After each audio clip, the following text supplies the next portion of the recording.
Start. আসসালামু আলাইকুম mushroom চাষি ভাই বোনেরা, আজকে আপনাদেরকে দেখাবো ডাইরেক্ট কালচার। মাশরুম থেকে আমরা টিস্যু নিয়ে ডাইরেক্ট দিয়ে দিব গ্রেন মাদারে। গ্রেন মাদার বানাবো আমরা, অর্থাৎ এখানে আছে ভুট্টা আছে, গম আছে, চীনা আছে, এই তিনটা দিয়ে আমরা আজকে কাজ করব। দেখুন ডাইরেক্ট কালচারটা আপনাদেরকে দেখাচ্ছি। ডাইরেক্ট কালচারটা হলো আমাদের একটা ধাপ এগিয়ে যায়। ডাইরেক্ট কালচার আমরা যদি করে নিতে পারি তাহলে আমাদের একটা ধাপ এগিয়ে যায়। আমরা এখান থেকে টিস্যু নিয়ে নিব।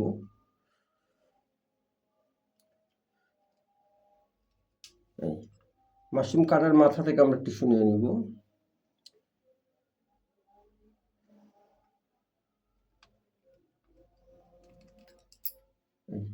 এই দুটা টিস্যু আমরা পেলাম।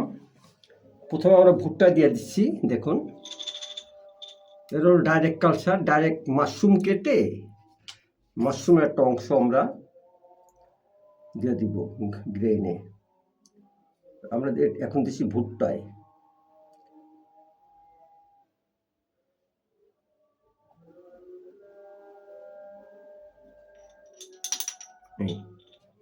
ভুট্টা দিয়ে দিলাম আমরা। এটা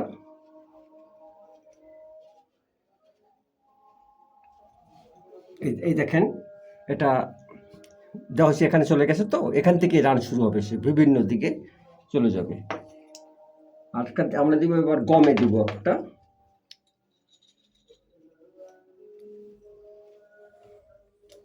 বিশ্বের অনেক দেশেই কিন্তু এই প্রযুক্তিটা সাথে জানেন মনে হয়, তাই না? জি জি, এটা থাইল্যান্ডেও আছে, থাইল্যান্ডে আছে, চায়নায় আছে। হ্যাঁ, বিভিন্ন দেশে এটাই ব্যবহার করে।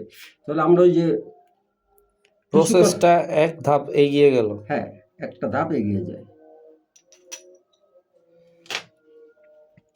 তবে এইটা জিনিসটা যাদের যে অটোক্লেভ আছে শুধু তাদের জন্যই আমি বলবো, যাদের গ্রামে করে তারা যেন এই প্রযুক্তির ব্যবহার না করে। এবং দেখেন, আমরা কিন্তু একটা বক্সে আমাদের কিন্তু এখানে আলট্রা ভায়োলেট লাইট করা আছে। কিন্তু আমরা কিন্তু আধা ঘন্টা আলট্রা ভায়োলেট লাইট জ্বালিয়ে নিয়েছি। এটা পরিশুদ্ধ করে নিলাম। জি জি।